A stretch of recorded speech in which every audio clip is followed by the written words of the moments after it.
మలాకీ గ్రంథ వివరణ. 4 అధ్యాయాలు కలిగిన ఈ గ్రంథాన్ని ఇప్పటికీ ఎన్ని వారాలు నాకు గుర్తులేదు, మీరు చెప్పాలి. 7 వారాలకి వచ్చామా అమ్మ? 7 వారాలు ముగించుకున్నాం. Very good. 4 అధ్యాయాలు కలిగిన ఈ గ్రంథాన్ని 7 వారాలు మనం మాట్లాడి ముగించుకున్నాం. మలాకీ అనగానే ఇది మలాకియా అనే ఒక పదం నుండి వచ్చింది అని చెప్పాను మీకు. అంటే అర్థం ఏమిటి? మలాకియా అంటే అర్థం ఏంటి? మెసెంజర్, దేవుని దూత. ఒక దూతగా ఈ గ్రంథంలో రచయిత మనకు పరిచయం అవుతున్నాడు.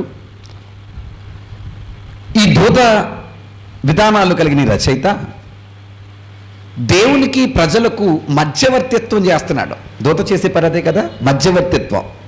దూత అని ఎవరిని అంటారంటే ఇక్కడికి రాయబార అన్నమాట, మెసెంజర్. అలాంటి బాధ్యత కలిగిన ఈ మలాకీ ఈ మధ్యవర్తిత్వపు విధానంలో సుమారు ప్రజల నుండి 10 ప్రశ్నలను దేవునికి వేయబోయే ప్రయత్నం చేస్తున్నాడు. అందులో భాగంగా ఇప్పటికి ఎన్ని ప్రశ్నలు మనం చూసాం? 3 ప్రశ్నలు, అంతేనమ్మా? Very good. తీద్దాం, అందరూ తీయండి. మలాకీ గ్రంథం 1వ అధ్యాయం అందరూ తీద్దాం. పాత నిబంధనలోని చిట్ట చివరి పుస్తకం మలాకీ గ్రంథం 1వ అధ్యాయం. Very good. మొదటి ప్రశ్న ఏంటి? ఏ విషయమందు మా ఎడల ప్రేమ చూపించావు అని అడిగారు. సమాధానం చెప్పాడా, చెప్పలేదా? వెరీ గుడ్, చెప్పాడు. రెండవది, ఏమి చేసి నిన్ను నిర్లక్ష్య పెట్టాం అని అడిగారు. మూడవది, ఏమి చేసి నిన్ను అపవిత్రపరిచాం అని అడిగాడు. దీనికి ఎంతో చక్కగా తేట తెల్లంగా వివరణాత్మకంగా సమాధానం ఇచ్చే ప్రయత్నం చేశాడు దేవుడు. ఇప్పటి వరకు మనం ఎన్ని భాగాలు మాట్లాడుకున్నాం? 2 భాగాలు మాట్లాడుకున్నాం, అంతేనమ్మా? Very good. మొదటి భాగం ప్రేమను గుర్చిన వివాదం, రెండవ భాగం యాచకులను గుర్చిన వివాదం. ఎక్కడి వరకు మాట్లాడుకున్నామంటే 2వ అధ్యాయము 9వ వచనం వరకు మాట్లాడుకున్నాం, అంతేనా? Very good. ఇప్పుడు 3వ భాగంలోకి మనం వెళ్ళబోతున్నాం. అందరూ తీద్దాం, రాసుకుందాం. మలాకీ గ్రంథం 3వ భాగం 2వ అధ్యాయం 10వ వచనం నుంచి. లాస్ట్ మనం 9 వరకు మాట్లాడుకున్నాం కదా. 2వ అధ్యాయం 10 నుంచి 2వ అధ్యాయం 16వ వచనం వరకు రాసుకుందాం. 10 నుంచి 16 వరకు. ఓకేనండి? 2వ అధ్యాయం 10వ వచనం నుంచి 2వ అధ్యాయం 16వ వచనం వరకు. టైటిల్ వివాహము గూర్చిన వివాదం అని రాయండి. వివాహము గూర్చిన వివాదం. ఎవరెవరికి? భార్యాభర్తలకా? విషయతుడు చెప్పిన వివాహ వివాదాల్లో కూడా ఆయన దూరుతున్నాడు. ఎవరు? దేవుడు. అర్థంగా లేదా? చాలా జాగ్రత్తగా మనసు పెట్టాలి ఈరోజు ఈ భాగాన్ని. టైటిల్ ఏంటి? వివాహాన్ని గూర్చిన వివాదం. ఓకేనా? Very good. అందరూ కూడా జాగ్రత్తగా ఆ వచనాన్ని మనం చూసే ప్రయత్నం చేద్దాం. స్టార్ట్ చేద్దాం. మలాకీ గ్రంథము 2వ అధ్యాయము 10వ వచనం నుంచి. Very good. మనకందరికీ తండ్రి ఒక్కడే కాడా? ఒక్క దేవుడే మనలను సృష్టించలేదా అని అడుగుతున్నాడు. ఆల్రెడీ ఈ మాటలు మనం గత భాగాల్లో చూసినట్టు గుర్తు. ఆయన మనందరికీ ఎలా ఉన్నాడంట? తండ్రిగా. ఎలాగా? తండ్రిగా. మళ్ళీ అడుగుతున్నాను, ఈ ప్రశ్న ఆల్రెడీ అడిగినట్టు గుర్తు నాకు. ఆత్మలకే తండ్రా, శరీరానికి కూడా తండ్రేనా? ఆత్మలకే తండ్రా, శరీరానికి కూడా తండ్రా? ఈ ప్రశ్న అడిగినట్టు గుర్తు నాకు.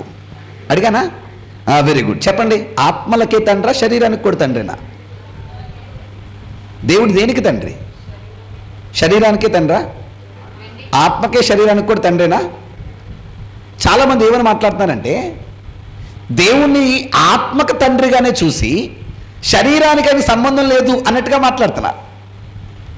కానీ మీరు ఇన్డెప్త్ ఆలోచిస్తే అసలు నీకు ఈ శరీరాన్ని ఇచ్చిందే ఆయన. ఎవరు? దేవుడు. అది ఒక మాట మాట్లాడుతారు. చూద్దాం, అందరూ తీయండి. ద్వితీయోపదేశకాండం 32వ అధ్యాయం. అందరూ తీద్దాం. ద్వితీయోపదేశకాండం 32వ అధ్యాయం. అందరూ తీయండి. 6వ వచనం చూద్దాం. ద్వితీయోపదేశకాండము 32వ అధ్యాయము 6వ వచనం. బుద్ధి లేని అవివేక జనమా, ఇట్లు యెహోవా వాక్కు ప్రతీకారము చేయుదురా, ఎవరంట ఆయన? నిన్ను సృష్టించిన వాడు కాడా? ఎవరు సృష్టించింది? చెప్పండి మీరు. సృష్టించింది ఎవరు? దేవుడు. ఆయన నిన్ను సృష్టించినోడు కాడా? Very good. ఆయన నువ్వు సృష్టించడమే కాదు, నిన్నేం చేశాడంట? పుట్టించి స్థాపించాడు. అంటే మనల్ని పుట్టించింది కూడా ఎవరు? చెప్పండి అమ్మా. దేవుడే. ఆత్మకే కాదు, ఈ శరీర రూపానికి కూడా ఆయనే మూలం, ఆయనే తండ్రి. ఎవరు? దేవుడు. కానీ విచిత్రం ఏంటంటే ఈరోజు దేవుడిని ఆత్మ వరకే చూసి శరీర విషయంలో ఆయన ప్రయత్నం ఇవ్వట్లేదు. మనం మళ్ళా చెప్తున్నాను, నీకు ఈ శరీర ఆకృతిని ఇచ్చింది ఆయనే. మన అద్దంలో చూసి మురిసిపోతుంటాం, నా ముక్కు ఎంత బాగుంది, అవునా కదా, నా కళ్ళు ఎంత బాగున్నాయి, లేకపోతే నా రూపం ఎంత బాగుంది, నా రంగు ఎంత బాగుంది అంటావా లేదా?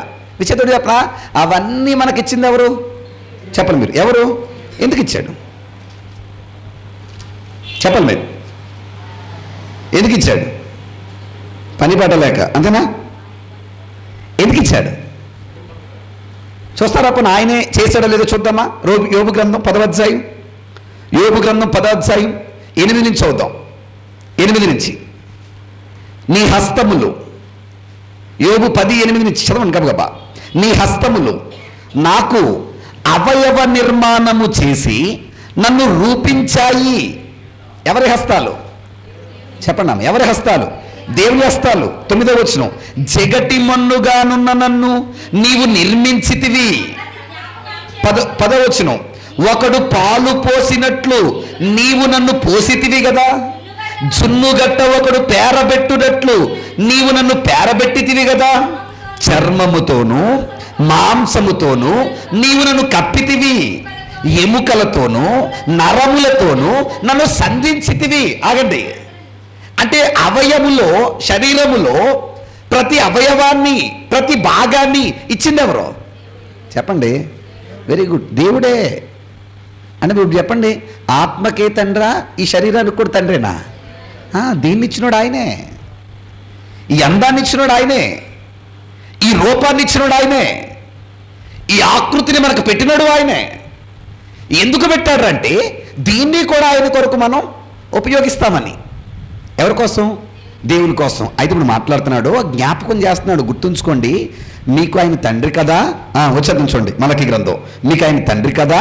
తర్వాత నిన్ను సృష్టించిన వాడు కదా. ఇలాగుండగా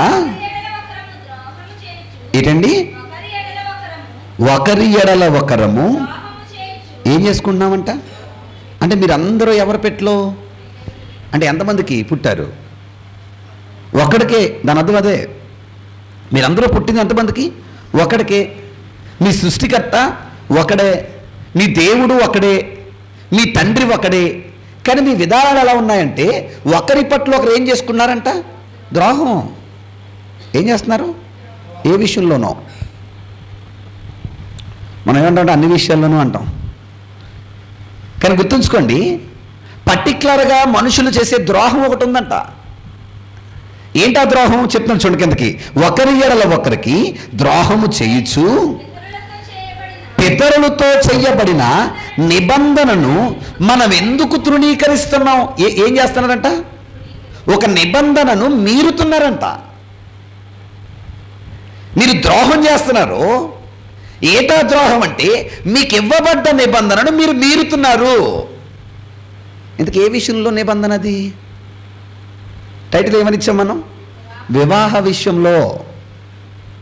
అంటే వీళ్ళు మీరుతున్న నిబంధన ఏ విషయంలోది? వివాహ విషయంలో. ఏమండి, ఏంటి వివాహ విషయంలో కూడా నిబంధన ఉందా? అగ్రిమెంట్ ఉందా? చెప్పండి, ఉందా లేదా? మనం తెలియని సేపు పక్కన పెడదాం. తెలిసిన నిబంధనలు ఏమైనా ఉన్నాయా? మనకు తెలిసినవి. పెళ్ళప్పుడు ఏమైనా నిబంధనలు చేస్తామా? ఏమని చేస్తాం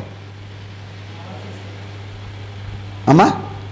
గుర్తున్న వాళ్ళు చెప్పండి. పెళ్ళప్పుడు ఏమన్నా నేను చేసినట్టు గుర్తు అన్నవాళ్ళు ఏమని చెప్పండి. పెళ్ళి కాని వాళ్ళు మౌనంగా ఉండండి. జిగ్లీ గారు ఏం చేశారా? ఏమంటాం మనం?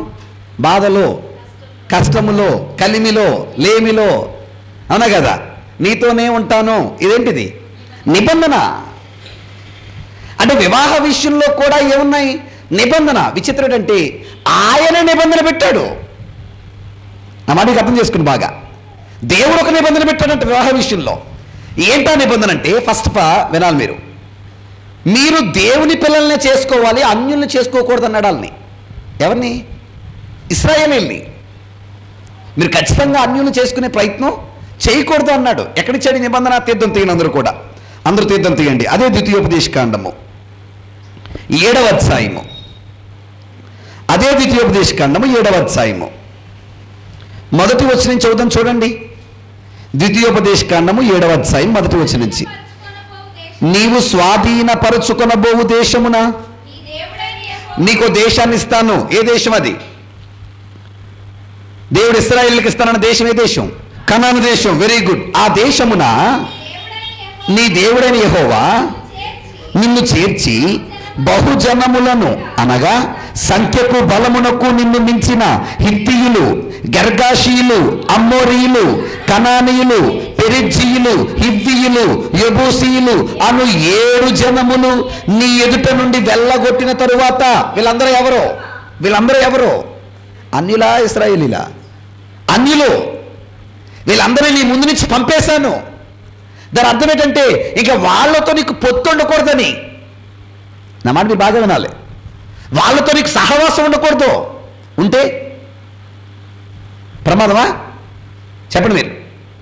ఓ తల్లి భయపడదు కదా, రే నువ్వు పలానా కుర్రడితో కలిసి ఉండకు, పలానా అమ్మాయితో నువ్వు కలిసి తిరక్కో అంటుంటాం కదా. ఎందుకని చెప్పండి? వాడు ప్రమాదకారని తల్లి తండ్రి గమనించారు కాబట్టి. ఈడేం చేస్తాడు? తల్లి వద్దన్నా సరే సీక్రెట్గా వాడితో తిరగడం మానడం. అంతేనా కాదండి? అంటే అర్థం ఏంటంటే వీడికేమో వాడు మంచిగా కనపడుతున్నాడు, కానీ బాగా ఆలోచించిన తల్లి తండ్రి ఏం చేస్తున్నారంటే ప్రమాదం గుర్తించి ముందే వద్దంటున్నారు. ఇప్పుడు తల్లి వద్దన్నప్పుడు ఖచ్చితంగా ఏం చేయాలి? మానేయాలి. అబ్బాయి మా అమ్మ అలాగంటది, మా నాన్న అలాగంటాడో, వాడితో నేను ఫ్రెండ్షిప్ మానకూడదని తిరిగాడు అనుకోండి, ఎవరికి నష్టం? చెప్పండి మీరు, ఎవరికి నష్టం? ఆ తిరిగినోడికే. నా మనకి అర్థం లేదా? తిరిగినోడికే నష్టం. అదే గుర్తుంచుకోండి. ఒక తల్లిదండ్రి చెప్పిన మాట వినకపోతే మనకి ఎంత నష్టమో, దేవుడు చెప్పిన సహవాసం వద్దన్న విషయాన్ని కూడా మనం జరిగిస్తే అంతే నష్టం. ఏమంటున్నాడు?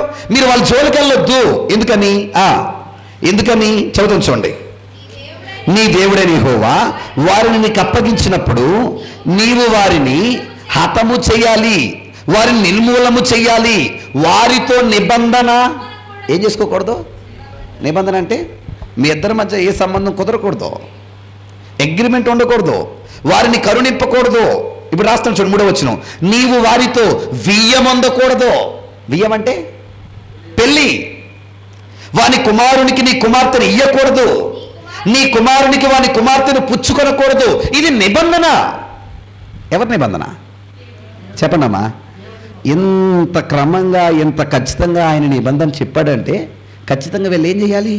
పాటించాలి. అంతేనా కదా మీరమ్మ గారు? పండు తినొద్దు అన్నాడంటే అర్థమేంటి? తినకూడదు. జస్ట్ చూసి వచ్చేద్దానంటే చూడడానికి వెళ్ళి నువ్వు తినకుండా ఉంటావా చెప్పు? అంతేనా కదా? ఒక మాట దేవుడు చెప్పాడంటే దానికి కట్టుబడి ఉండాల్సిన బాధ్యత ఉంది. మొన్న ఎవరో ఒక ఆయన అడిగాడు నన్ను, తాగొద్దని బైబిల్లో ఉందండి అన్నాడు. నేనన్నాను తాగొద్దని కాదయ్యా, చూడొద్దని ఉందన్నాను. కనీసం ఏం చేయొద్దండి? చూడొద్దని ఉంది. ఎందుకు చెప్పనా? చూడడానికి వెళ్ళి నువ్వు ఖచ్చితంగా ఏం చేస్తావు? తాగుతావు. ఎక్కడో సామెత ఉంది, ముందు కళ్ళు వెళ్తాయంట, తర్వాత మనసు వెళ్తుందంట, తర్వాత మనిషే వెళ్ళిపోతాడంట. ఆటోమేటిక్గా పరిస్థితులు తారుమారు అయిపోతుంటాయి. అంటే ఒక నిబంధన దేవుడు చెప్పాడంటే దానికి కట్టుబడి ఉండవలసిన బాధ్యత ఉంది. ఇప్పుడు ఏమన్నాడు? అన్యుల్ని చేసుకోవద్దు, వారితో వియ్యమొద్దు, నీ కొడుకుని ఇవ్వద్దు, వాళ్ళ కూతురు తీసుకోవద్దు అన్నాడా లేదా? Very good. మరి ఇప్పుడు వీళ్ళు ఏం చేశారు చూడండి. ఇప్పుడు రండి మలాకి గ్రంథం, అందరూ వచ్చేద్దాం. 2వ అధ్యాయం 2వ అధ్యాయం 11వ వచనం. యోదావారు ద్రోహులయ్యారు. ఏమయ్యారు చెప్పండి? ఏమయ్యారు? ద్రోహులు. ఏం చేశారో? ద్రోహం ఎవరికి చేశారో చదువుదాం చూడండి. ఇశ్రాయేలు మధ్య యెరూషలేములోని హేయ క్రియలు జరుగుతున్నవి. యోదావారు యెహోవాకు ప్రియమైన పరిశుద్ధ స్థలమును అపవిత్రపరిచి అన్య దేవత పిల్లలను, అయ్యయ్యో, నిబంధన పాటించారా, నిబంధన మీరారా? అంటే నిబంధన మీరినోడు ఎవరు? ద్రోహి. ఎవరు? ద్రోహి. నిబంధన మీరినోడు ద్రోహి. అంటే గుర్తుంచుకోండి, దేవుడు ఏదైనా ఒక నిబంధన పెట్టాడంటే దాన్ని మీరామంటే మనం కూడా ఎవరో తెలుసా? ద్రోహులమే. ద్రోహం చేస్తున్నాం మనం. ఎవరికంటే మనల్ని నమ్మి బాధ్యత అప్పచెప్పిన దేవునికి. అంతేనా కాదండి? మనల్ని నమ్మినోడిని మనం మోసం చేయడం మరి ద్రోహమే కదా. ఎవరైనా అంతే కదా. చూడండి, ఒక నమ్మకాన్ని ఒకరు బిల్డ్ చేసుకున్నారంటే దాన్ని ఖచ్చితంగా పాడు చేస్తున్నాడు ఏమంటారు? ద్రోహియే అంటారు. దేవుడు నమ్మి వాళ్ళకి దేశాన్ని ఇచ్చాడు, నమ్మి వాళ్ళ ప్రాణాలు కాపాడాడు, నమ్మి వాళ్ళకి ఎన్నో వసతులు ఇచ్చాడు, నమ్మి వారి జీవితాలు నిలబెట్టాడు. అన్నీ చేస్తే అన్నీ అనుభవించి వద్దన్న పనే వాళ్ళు చేశారు. మరి వాళ్ళు ద్రోహులు కాదా? ద్రోహులే. ఎందుకు ఏం చేశారంట? అన్య దేవతల పిల్లల్ని చేసుకున్నారు. చేసుకుంటే ఏమన్నా నష్టమా? ఏమండి, చేసుకుంటే ఏమన్నా నష్టమా? ఒకసారి ఈ టాపిక్ మీద ఎప్పుడో మాట్లాడి గుర్తు నాకు. చేసుకుంటే నష్టమా అంటే దేవుడు బల్లగుద్ది స్టాంప్ వేసి చెప్తున్నాడు, ఖచ్చితంగా నువ్వు చేసుకున్నావంటే వాళ్ళు నిన్ను మార్చేస్తారు. ఏం చేస్తారు? మార్చేస్తారు. ఎవరు? అన్యులు. మారుస్తారా, మార్చరా? అయితే కొంతమందికి ఒక ఓవర్ కాన్ఫిడెన్స్ ఉంటుంది. ఏమని? నేను అందరిలా కాదు, అవునా? అయితే ఏంటి? నేనే వాళ్ళు ఏం చేస్తాను? మార్చేస్తాను అని పెళ్లి చేసేసుకొని జీవితాలు పాడు చేసేసుకొని ఇప్పుడు వచ్చి ఏడ్చేవాళ్ళు బోలెడు మంది ఉన్నారు. నా వాడికి అర్థంగా లేదా? ఖచ్చితంగా దేవుడు అంత గట్టిగా వద్దన్నాడంటే అందులో ఆయన ఎంతో ఆలోచిస్తేనే కానీ ఆ మాట చెప్పడం. నా వాడికి అర్థం లేదా? బైబిల్లో ఇలాగే ఈ నిబంధన మీరిన వ్యక్తి ఒక ఆయన ఉన్నాడు. మీ అందరికీ తెలుసు అనుకున్నాను నేను. ఎవరు? మహాజ్ఞాని ఆయన. Very good. సొలొమోను. సొలొమోను ఏం చేశాడు తెలుసా? న్యాయానికి సొలొమోను మంచోడే. సొలొమోను దగ్గర వచ్చిన సమస్యలు ఏంటంటే చూసిన ప్రతి అమ్మాయిని చేసేసుకున్నాడు. ఆవిడ దేవుని బిడ్డ, అన్యురాల, ఏం ఆలోచించలే. చేసేసుకునేటప్పటికి ఎంత ప్రమాదం జరిగిందో ఒకసారి తీర్థం తీయండి అందరూ కూడా. రాజుల మొదటి గ్రంథం 11వ అధ్యాయం. అందరూ చూడాలి ఆ వచనాన్ని. రాజుల మొదటి గ్రంథం 11వ అధ్యాయం. మీరు ఇంటికి వెళ్ళక అధ్యాయం అంతా చదవండి. నాకు జస్ట్ ఎన్నో వచ్చింది చదువుతారు? మొదటి రాజులు 11వ అధ్యాయం. మీరు ఇంటికి వెళ్ళక మొదటి నుంచి చదవండి. నాకు 4 నుంచి చదువుతామా? 4వ వచనం నుంచి. సొలొమోను వృద్ధుడైనప్పుడు అతని భార్యలు అంటే అన్యులు అతని హృదయమును ఇతరుల దేవతల తట్టు తిప్పగా అతని తండ్రి అయిన దావీదు హృదయము వలె అతని హృదయము దేవుని ఎడల యథార్థముగా లేకపోయెను. ఎవరి హృదయం? అంటే మార్చేశారా? మారకేం చేస్తాడు? మారిపోతాడు ఈయన. ఒకరినే ఇద్దరు ఎంతమంది చేసుకున్నాడు? 1000 మందిని. ఇంకా అంతమంది టార్చర్ భరించలేక వాళ్ళ విధానాలకే వెళ్ళిపోయే పరిస్థితి ఏర్పడిపోయింది. ఎవరిది? ఇంకా చెప్పనా? 1000 మందిని చేసుకున్నందుకు బాధపడలే దేవుడు, ఆయన హృదయాన్ని మార్చేసుకున్నందుకు బాధపడ్డాడు. వాళ్ళు వచ్చి అన్య విధాలను నడిపిస్తే కిందకు చదువుకోండి, వాళ్ళ దేవతలకి వెళ్ళి పూజ చేశాడంట. ఎవరు చెప్పండి? మీరు ఎవరు? సొలొమోను. ఏరా బాబు అంటే ఖచ్చితంగా నువ్వెంత నిష్టగా ఉన్నా, ఎంత క్రమంగా ఉన్నా, నువ్వు అన్యులు చేసుకున్నావంటే పడిపోయే ప్రమాదం 100కి 99% ఉంది. ఇంకా ఒకటి ఎక్కడో రికార్డాడు అదృష్టవంతుడు. అదేనా లేదు నా మాట మీకు? అది ఎక్కడో రికార్డు ఇంకంతే. అందుకే దేవుడు ఏమని చెప్తున్నాడు తెలుసా? ఖచ్చితంగా నీ వివాహ విషయంలో మాత్రం తప్పుడడుగు వేయకు. అలా వేస్తే నువ్వు ద్రోహం చేసింది ఎవరికో తెలుసు? నాకు. ఎందుకని నాకు? నేను వద్దన్నాను కదా ముందే నీతో. వద్దన్నా సరే నువ్వు చేసుకున్నావంటే నా పట్ల ద్రోహంగా నడుచుకున్నట్టే. ఎందుకంటే ఆటోమేటిక్గా నీ జీవితాన్ని షిఫ్ట్ చేసేస్తారు, మార్చేస్తారు. ఏదో సామెత ఉంది, చేతులు గాలకంట ఆకులు పట్టుకున్న ఇంకేం లేదు, ఉపయోగం లేదు. అందుకే పదే మీకు మంచి పాట చెప్తున్నాను, మనసులో పెట్టుకోండి. పెళ్ళి కానోళ్ళకి చెప్తున్నాను, పెళ్లి విషయంలో కంగారు పడి మాత్రం స్టెప్ వేయకండి. రంగు రుచి చిక్కదనం చూడకండి. చూడవలసింది ఫస్ట్ ఏంటి చెప్పిన? భక్తి. ఫస్ట్ ఏం చూడాలి? భక్తి. మనం ఏం చూస్తున్నాం? ఏ కులం, ఏ ఉద్యోగం, అవునా కదా, ఇల్లుందా, వాకలుందా, ఇవి చూస్తున్నాం. ఇవన్నీ చూసి చేసుకోవడం వల్ల అంత అయిపోయి అంటున్నాడు. ఎందుకంటే నాకు అవన్నీ ఆవిడ నాకు లోబడి ఉంటే బాగుండు, ఆయన నా మాటకి లోబడి ఉంటే బాగుండు అని తర్వాత మాట్లాడుతున్నాం. కానీ తర్వాత అవి ఎందుకు రావంటే నువ్వు అది ముందు చూడలేదు కదా. నా మాటకి అర్థం లేదా? సో ఫస్టే నువ్వు భక్తిని చూసి చేసుకోవాల్సిన బాధ్యత ఉంది. నా మాటకి అర్థం లేదా? సో ఖచ్చితంగా దేవుని బిడ్డ ఎవరిని చేసుకోకూడదు? అని చేసుకోకూడదు. మరి ఈ రోజుల్లో మీరమ్మ గారు ఈ రోజుల్లో చేసుకోవచ్చా? మాట్లాడాలి. చేసుకోకూడదా? సరే, ఈ రోజుల్లో అన్యులు ఎవరు?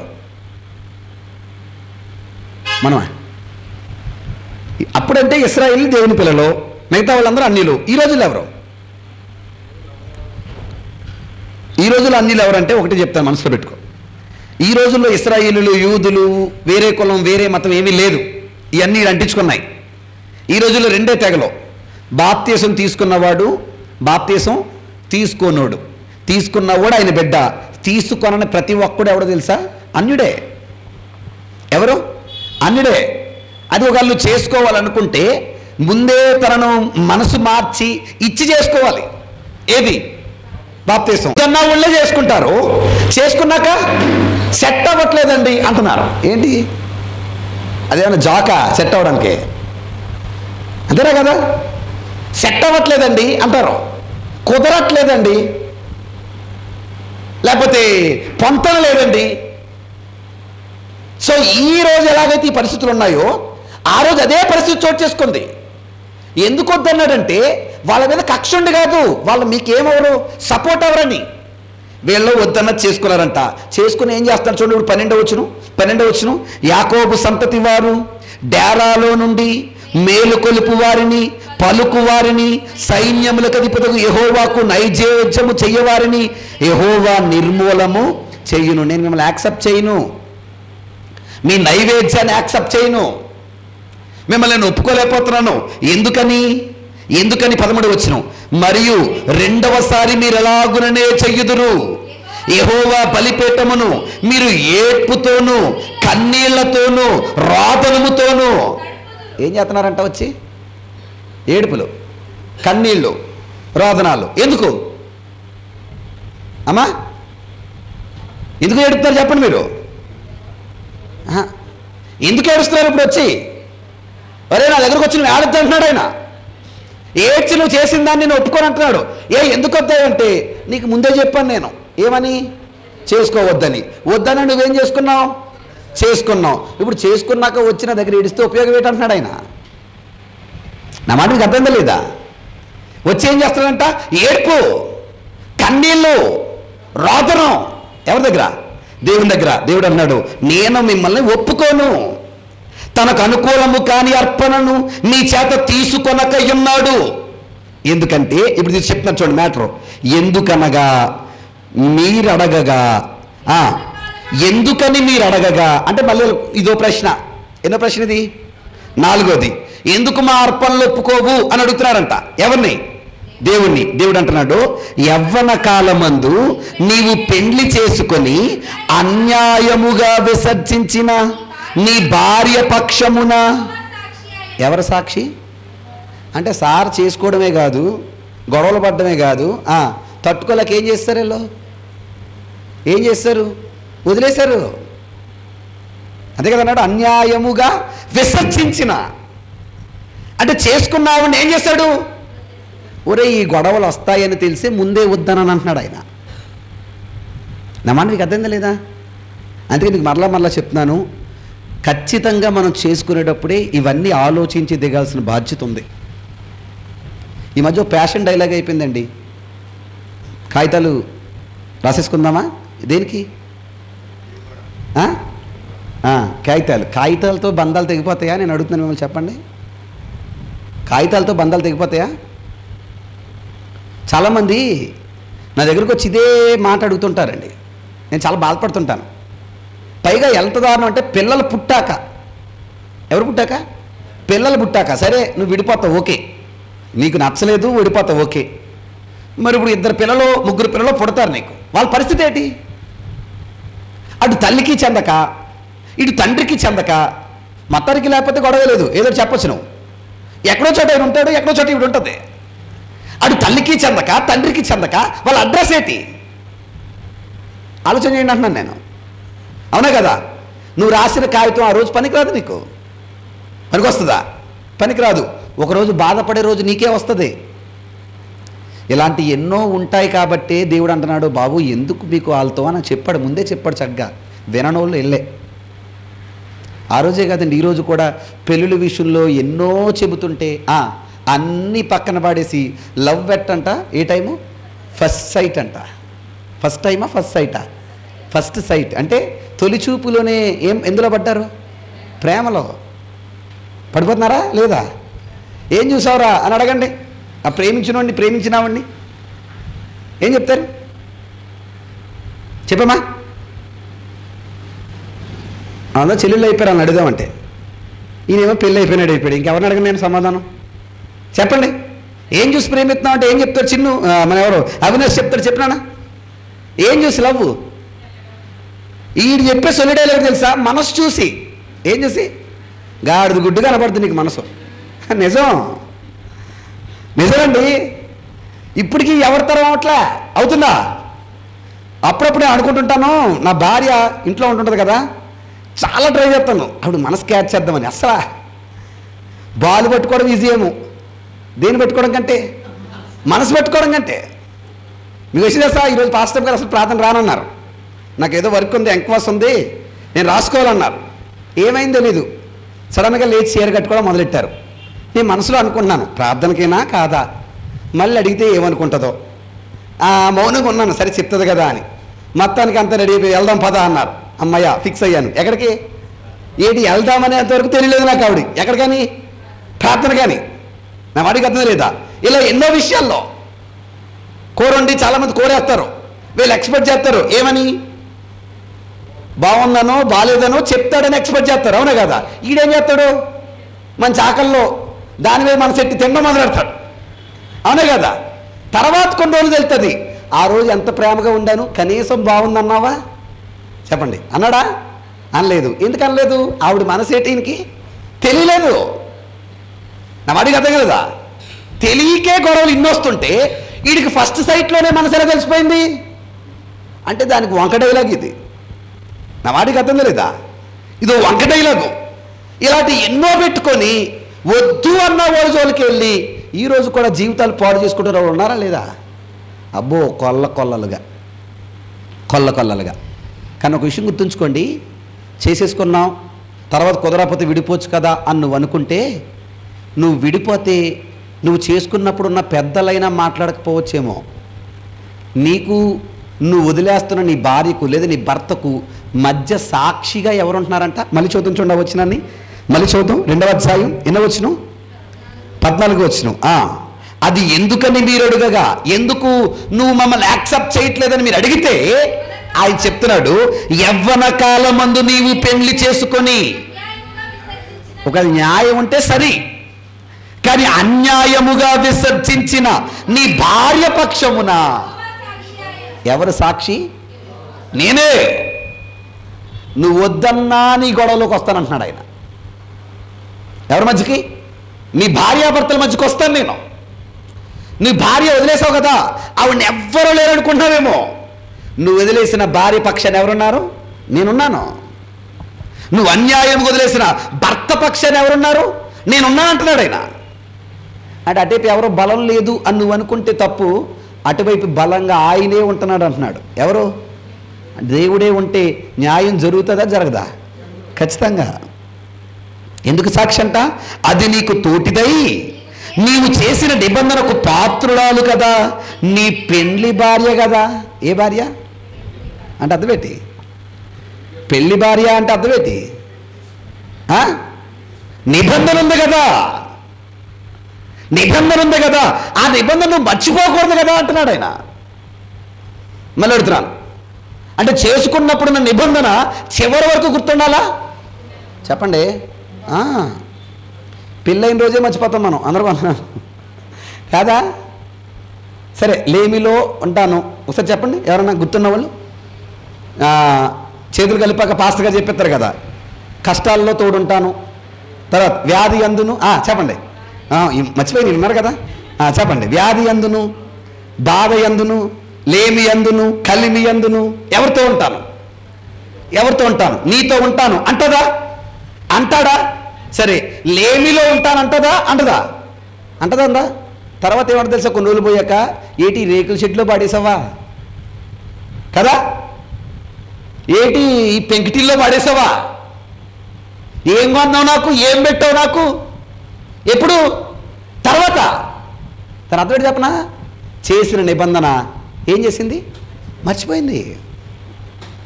అంతేనే కదా. ఏ లేమిలోనైనా నీతో ఉంటానన్న భార్య ఖచ్చితంగా ఎలాంటి పరిస్థితుల్లో ఉండాలా వద్దా? ఈరోజు చాలామంది భార్యలు భర్తలు ఎందుకు వదిలేస్తున్నారు తెలుసా? భర్త సరిగ్గా తేవట్లేదని, భర్త సరిగ్గా సంపాదించట్లేదని. సంపాదించకపోయినా నీ భర్త నీ భర్తే. అర్థం లేదు నా మాట మీకు? నువ్వు ముందే చూసుకోలేదు. వన్స్ ఉంటానన్న తర్వాత నువ్వు నిబంధన వెనక్కి తీసుకునే ఛాన్స్ లేదు. వ్యాధిలో కూడా ఉంటాను అన్నప్పుడు, ఒకవేళ ఈవెన్ భార్యకి వ్యాధి వచ్చింది, భర్త ఆవిడతోనే ఉండాలా వదిలేయాలా? ఆవిడతోనే ఉండాలి వదిలేయాలా? షూర్, ఖచ్చితంగా, నో కాంప్రమైజ్. అవునా కదండి? ఏం చెప్పనా? అందరికి వందనాలండి, తిట్టుకోకుండా ఎలా అంటున్నానని. ఈరోజు భార్యకి వ్యాధి వస్తే పట్టించుకునే భర్తలు లేరు చాలా చోట్ల. ఈయన ఏమంటాడు తెలుసా? అమ్మాయి ఏటి నీరసమా? మరి అందుకే ఉత్తరే వస్తుంటాయి ఏ నీరసాలు అనేసి, ట్యాబ్లెట్ వేసుకో. ఏటి ట్యాబ్లెట్ వేసుకో. నేనేం అలాగన్నాండో పాస్టర్ గారు, మీరు అనగానే నవ్వక్కర్లే, నేను పట్టించుకుంటాను, నిజంగా పట్టించుకుంటాను. ట్యాబ్లెట్ వేసుకో అనేసి వెళ్ళిపోతాడు. ఎవరు? భర్త. చాలా దారుణంగా ఆ మాట కూడా అన్నోళ్ళు కూడా ఉన్నారు కూడా, లేరా? నిజమండి. అదే నిజంగా భర్తకు కష్టం వస్తే ఈ భార్య ఎలా అంటే ఏమవుద్ది? ట్యాబ్లెట్ వేసుకో అని పోయిందనుకోండి, ఏం చేస్తాడు? నేను ఎంత రోగంతో ఉంటే, ఎంత బాధతో ఉంటే ట్యాబ్లెట్ వేసుకొని పోద్దా, ఇలా చేద్దా అని మొత్తం పెద్ద పంచాయతీ జరుగుతుంది అక్కడ. అవునా కదా? మరి వ్యాధిలో కూడా ఉంటానన్నావు కదా, మరి ఇప్పుడు ఏమైంది అని అడుగుతున్నాను నేను. అంటే ఈ లోపాలు ఏర్పడుతున్నాడు. అర్థం ఏంటంటే, చేసుకున్నప్పుడున్న నిబంధనను ఏం చేశారు? మర్చిపోయారు. నిబంధన మర్చిపోవడం వల్ల గుర్తుంచుకోండి, మనం ఆవిడికి ద్రోహం చేస్తున్నాం, ఆయనకు ద్రోహం చేస్తున్నాం అనుకుంటున్నాం. కానీ మనం చేసే ద్రోహం ఎవరికి? దేవుడికి అంటున్నాడు ఆయన. నువ్వు అన్యాయంగా వదిలేసావు కదా నీ భార్యని, వదిలేసావు కదా. నీ భార్య పక్షాన ఎవరున్నారు? నేనున్నాను. వచ్చిన సందర్భం చెప్తాను, మీరు మనసులో పెట్టుకోండి. బైబిల్లో లాబాను అనే వ్యక్తి ఉన్నాడు, తెలుసా మీకు? ఎవరు? లాబాను. ఆయనకి 2 కూతుర్లు. ఎవరి పేర్లు చెప్పండి? Very good. రాహేలు, లేయా. ఎవరు? లేయా. అందులో ఒక కూతుర్ని ప్రేమిస్తాడు యాకోబు గారు. ఎవరిని ప్రేమిస్తాడు? రాహేల్ని. ఎవరిని? రాహేల్. వాళ్ళ నాన్న ఏం చేస్తాడంటే, లేయా పెద్ద అందంగా ఉండదు, జబ్బు కలది అని రాశాడు. ముందు రాహేల్ని చేసుకోవాలంటే లేయాని చేసుకోమని లింక్ ఎడతాడు. సరే, ఏదో చెడు ఒప్పుకున్న దానికి వాయించక తప్పదన్నట్టు ముందు లేయాని చేసుకుంటాడు, తర్వాత రాహేల్ని చేసుకుంటాడు. చేసుకున్న తర్వాత ఎంత టార్చర్ పెట్టాలో అంత టార్చర్ పెడతారు మాంగారు. ఎవరిని? యాకోబుని. ఇంక తట్టుకోలేక, పదండి అమ్మాయి, మనం మీ నాన్న లేసి వెళ్ళిపోదాం అని అంటాడు. ఎవరు? యాకోబు గారు. ఎవరితో? భార్యలు ఇద్దరితో ఏమంటాడు? మీ నాన్న లేసి వెళ్ళిపోదాం అంటాడు. అప్పుడు భార్యలు ఏమనాలి చెప్పండి? ఏమనాలి? ఏంటి మా నాన్న లేసి వెళ్ళిపోతావా, ఒక మాటైనా చెప్పి వెళ్దాం అని ఏదో వంకో అడ్డో పెట్టి ఆపుతారాపరా? వదిలేసి వెళ్ళిపోవడం దాకా ఎందుకు? పుట్టింటికి వెళ్ళి వెనక్కి వద్దామంటే బోళ్ళని రూల్స్ పెడతారు. ఇప్పుడు పెట్టవా? అన కదా. మీ ఇంటి దగ్గర అయితే గంటలు ఉంటావు, మా ఇంటి దగ్గరికి వచ్చినప్పుడు నీకు పనులు గుర్తొస్తుంటాయి అంటావా? ఖచ్చితంగా. ఖచ్చితంగా చెప్పనా? వాళ్ళిద్దరినే మెచ్చుకోవాలండి, లేయమ్మని రాహేలమ్మని. ఎందుకు చెప్పనా? భర్త రెడీ అనగానే పెట్టుబడి సర్దేసుకున్నారు. ఎవరు? లేయ రాహేలు. విచిత్రం చెప్పనా? తండ్రికి కూడా ఒక మాట చెప్పలే. పొద్దున్న లేసి చూసుకున్నాడు తండ్రి. కూతుర్లు లేరు, అల్లుడు లేడు. ఏమయ్యారు అంటే పదాలు చెప్పారు. రాత్రి వెళ్ళిపోయారు, తట్టుకోలేకపోయి నీ టార్చర్ అన్నారు. పరిగెత్తాడు ఈయన ఎత్తుకోమని. ఎవరిని? అల్లుడిని, కూతుర్ని. ఓ చోట కనబడ్డారు. కనబడినప్పుడు ఏమో తెలుసా? మనసు మార్చుకొని ఈ లాభాను, సరే నువ్వు వేరుగా ఉందామని ఫిక్స్ అయిపోయావు, నాకు అర్థమైంది. కానీ ఒక విషయం చెప్తున్నాను, నా కూతురికి ఎవరో లేరయ్యా, ఇప్పుడు దాకా ఎవరి దగ్గర ఉన్నారు? నా కూడానే ఉన్నారు.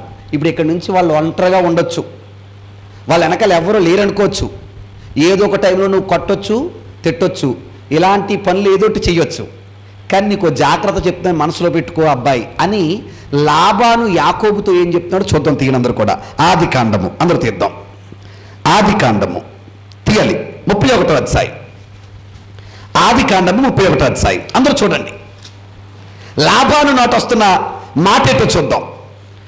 49, 50 వచనాలు చదువుదాం. 31, 49, 50. అంతటి లాబాను, నా కుమార్తెలను బాధ పెట్టినను, నా కుమార్తెలను గాక ఒకవేళ వేరొకరిని పెళ్లి చేసుకునినను చూడుము, ఎవ్వరునూ లేదు కదా, నాకును నీకును. ఎవరు సాక్షి? ఎవరు లేరనుకొని నువ్వు నా కూతుర్ని బాధ పెట్టావేమో యాకోబు. ఎవరు లేరనుకొని నా కూతుర్లు కొట్టావేమో, ఎవరు లేరనుకుని నా కూతుర్లు వదిలేసావేమో. జాగ్రత్త. ఎవ్వరూ లేకపోయినా నీకు నాకు మధ్య ఎవరున్నారు? దేవుడున్నాడు. ఎవరున్నారు అంటే గుర్తుంచుకోండి, ఈరోజు నీ భర్త నిన్ను అన్యాయంగా విడిచిపెడితే, నా భర్తను వదిలేశాడని నువ్వు బాధపడక్కర్లే, నీ పక్షాన్ని ఎవరున్నారు? దేవుడున్నాడు. నీ భార్య నీ పట్ల అన్యాయంగా ఉంటే నువ్వు బెంగపడక్కర్లే, నీ పక్షాన్ని ఎవరున్నారు? దేవుడున్నాడు. ఉన్న దేవుడు ఖచ్చితంగా వాళ్ళకి బుద్ధి వచ్చేటట్టు చేస్తాడు. చేయడా? చెప్పండి, చేయడా? షూర్, ఖచ్చితంగా చేస్తాడు.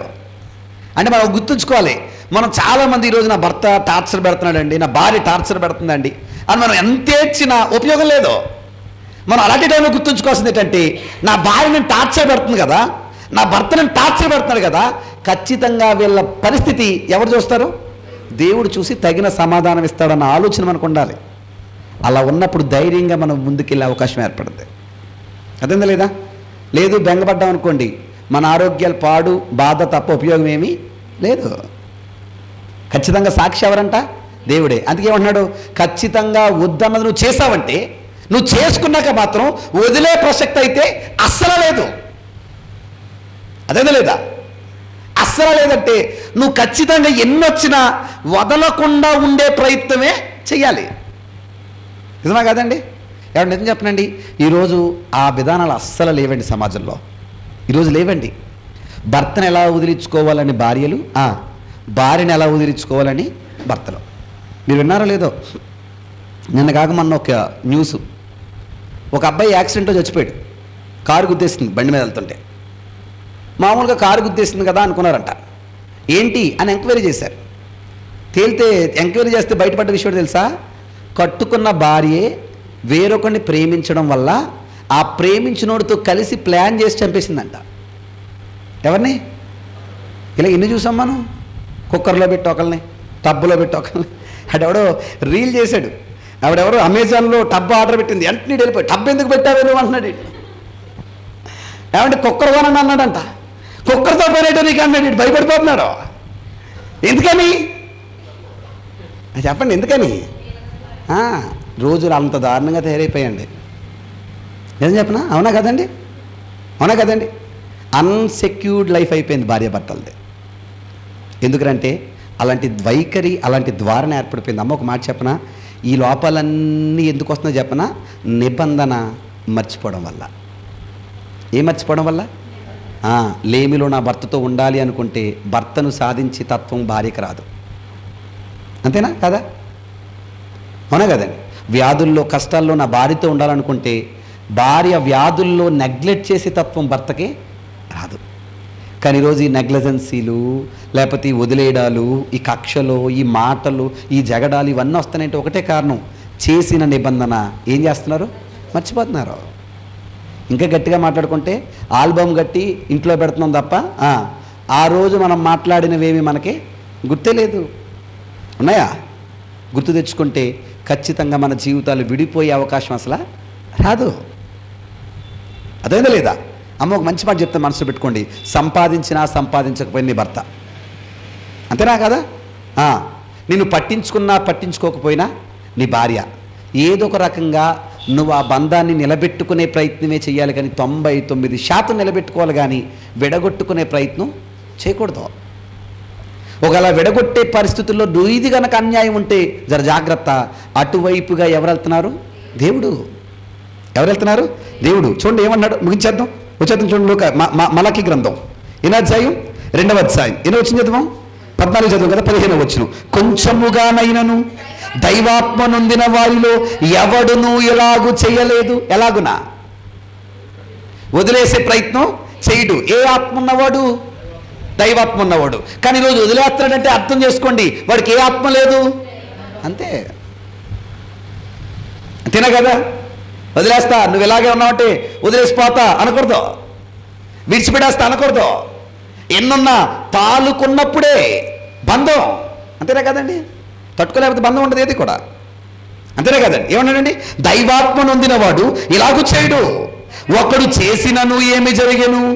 దేవుని చేత సంతతి నందవలనని అతడు యత్నము చేసెను కదా. కాగా మిమ్మును మీరే జాగ్రత్త చేసుకుని యవ్వన కాలమున పెళ్లి చేసుకున్న మీ భార్యల విషయములో విశ్వాసఘాతకులుగా ఉండకండి. ఓన్లీ భార్యలు అన్నాడంటే ఇక్కడ ఈ లోపం చేసిన వారిలో పురుషులు ఎక్కువ ఉన్నారు. కానీ ఈరోజు పురుషులు ఉన్నారు, స్త్రీలు ఉన్నారు. అదే లేదా? ఒకవేళ మీరు వదిలేస్తున్నామంటే మీకు పుట్టే పిల్లల పట్ల ఎఫెక్ట్ పడుతుంది, జాగ్రత్త అన్నాడు ఆయన, అన్నాడు కదా. కాబట్టి ఏంటి? పెళ్లి చేసుకున్న నీ భార్య లేదా నీ భర్త విషయంలో జాగ్రత్త. ఏం చేయాలి? జాగ్రత్త. 16వ వచనం. భార్యను పరిత్యజించుట నాకు అసహ్యమైన క్రియ అని ఇశ్రాయేలు దేవుడని యెహోవా సెలవిచ్చుచున్నాడు. మరియు ఒకడు తన వస్త్రములను బలత్కారముతో నింపుట నాకు అసహ్యమని సైన్యములకు అధిపతి యెహోవా సెలవిచ్చుచున్నాడు. కాబట్టి మీ మనసులను కాచుకునుడి, విశ్వాసఘాతకులు కాకండి. ఎలా విశ్వాసఘాతకం? ఏంటి విశ్వాసఘాతకం? ఎవరిని వదిలేయడం? కట్టుకున్న నీ భార్యని అన్యాయముగా వదిలేయడం. ఎలా వదిలేయడం?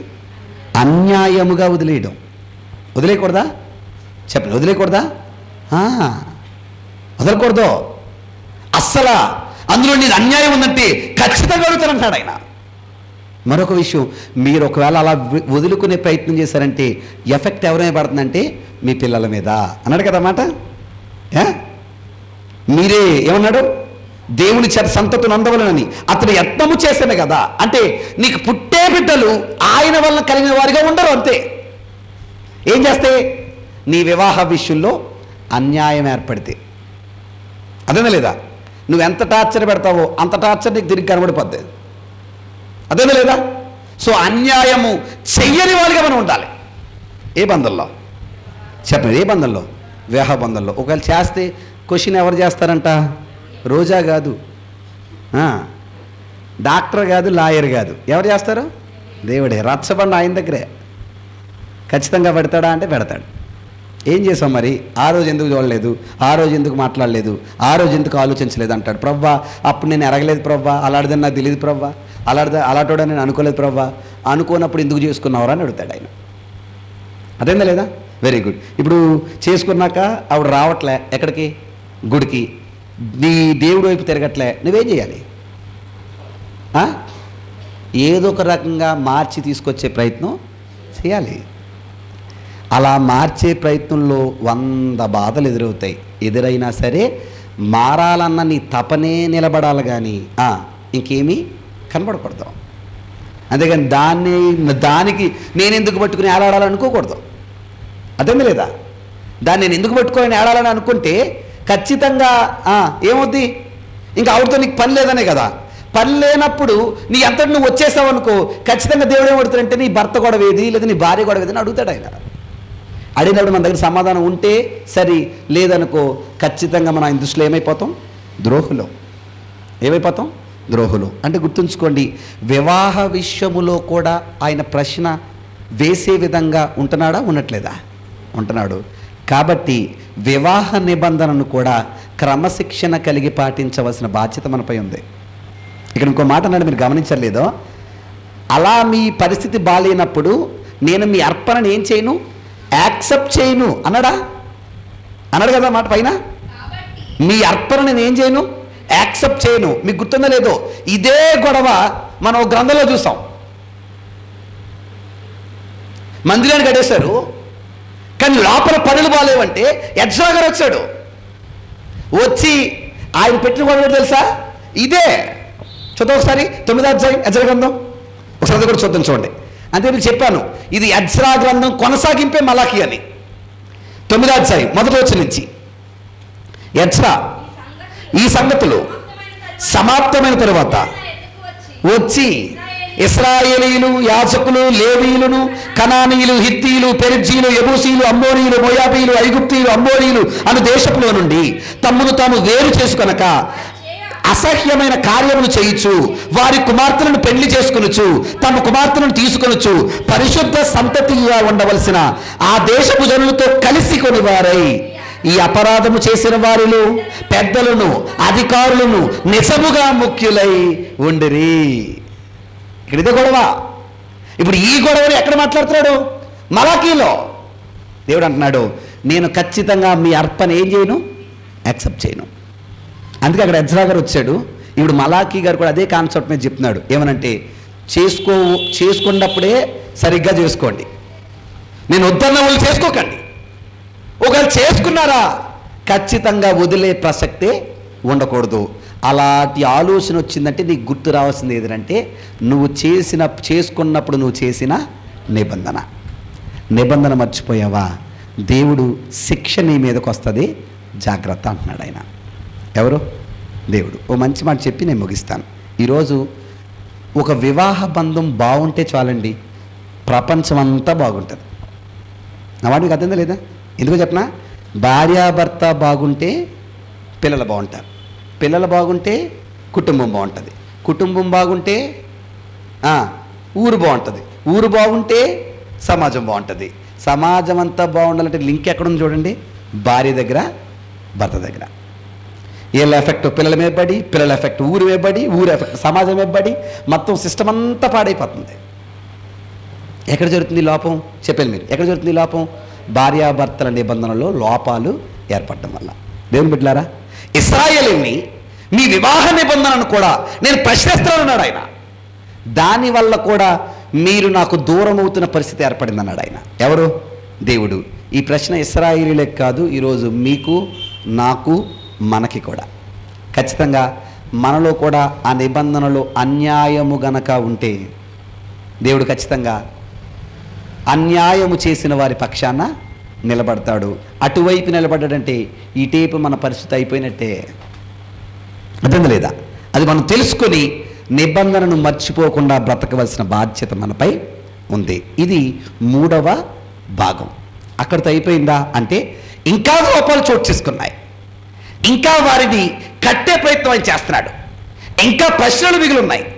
ఆ ప్రశ్నలేటో, ఆ వివాదాలేటో మనకు తెలియాలంటే నెక్స్ట్ ఎపిసోడు వచ్చే వారం శ్రద్ధగా మీ అందరికీ కూడా ఒకే మాట చెప్తున్నాను, భార్యాభర్తలుగా కలిసిన మనం ఖచ్చితంగా ఒకరినొకరు అత్తుకొని అంటిపెట్టుకొని దేవుని నిబంధనను తెలుసుకొని బ్రతికే ప్రయత్నం చేయాలి. ఒక మాట చెప్పి నేను ఆమెనంటాను. ఆదికాండంలో దేవుడు ఆదామును చేశాడు. ఎవరిని చేశాడు? ఆదామును చేశాడు. ఆదాము చేసిన తర్వాత చాలా రకాల జీవులు చేశాడు ఆయన. చేసిన జీవులన్నిటికి పేరు పెట్టినాడు ఎవరు తెలుసా? ఆదామే. ఆయన చేసిన జీవులు ఏంటంటే కోటాను కోట్లు. విచిత్రం ఏంటంటే అప్పుడు దాకా జీవులన్నీ కలిసే ఉన్నాయి, ఫ్రెండ్లీగానే ఉన్నాయి కూడా. అదేందా లేదా? కానీ దేవుడు ఏమన్నా తెలుసా? నరుడు ఒంటరిగా ఉండుట మంచిది కాదు. అదేంటి? కూడా కుక్క ఉంది, కూడా పిల్లు ఉంది, పులుంది, ఎలకొంది, ఏనుగు ఉంది, ఇంకో ఒంటరిగా ఎక్కడ ఉన్నాడు ఆయన? ఒంటరిగా ఎక్కడ ఉన్నాడు ఆయన? అంటే మీరు ఆలోచించండి, కుక్కలో, పిల్లులు, ఎలకలో కూడా ఉన్నంత మాత్రాన మనిషికి జత అయితే కాదు. అదేంది లేదా? నమ్మడదే లేదు. ఇవైతే ప్యాషన్ అయిపోయింది కదా, వదిలేసి కుక్క పిల్లలు ఏదో కూడా ఎట్టుకుని తిరిగేస్తున్నారు కదా చాలామంది. అవి కూడా ఉంటే జత కాదు. మరి ఎవరి జత? ఒక తోడు కావాలి అని చెప్పి ఎముకలలో ఎముక, మాంసములో మాంసము అని తీసి ఒక తోడుని చేశాడు. చేసిన తోడుని అన్నాడు, నీవు నీటి నుంచి సహకారి అన్నాడు. ఎవరితో? ఆదాముతో. భార్య నీకెవరు? సహకారి. సహకారి అంటే ఏ పనిలో? ఏ పనిలో? ఆదాం ముందున్నది ఏ పని చెప్పాలి మీరు? ఆదాం ముందున్నది ఏ పని? ఎవరు చెప్పిన పని? Very good. అంటే ఎవరి పని? మర్చిపోకండి మీరు, ఎవరి పని? దేవుడి పని. ఇప్పుడు జతగా చేయబడ్డ అవ్వ ఏ పనిలో సహకారి? ఆయన పనిలోనే. మనం పాడతాం కదా, వివాహం అనున్నది పవిత్రమైనది, గనుడైన దేవుడు ఏర్పరిచేది అని పాడుతుంటదో. చారిగా సహకారిగా స్త్రీని నిర్మించాడు దేవుడు. ఎలాగా? సహకారి. భర్తకు భార్య సహకారి, భార్యకు భర్త సహకారి. ఎవరి పనిలో? ఇద్దరు బంధం బాగుండాలంటే ఏం చేయాలి చెప్పనా? ఇద్దరు కలిసి ఆయన పని చేయాలి, అంతే.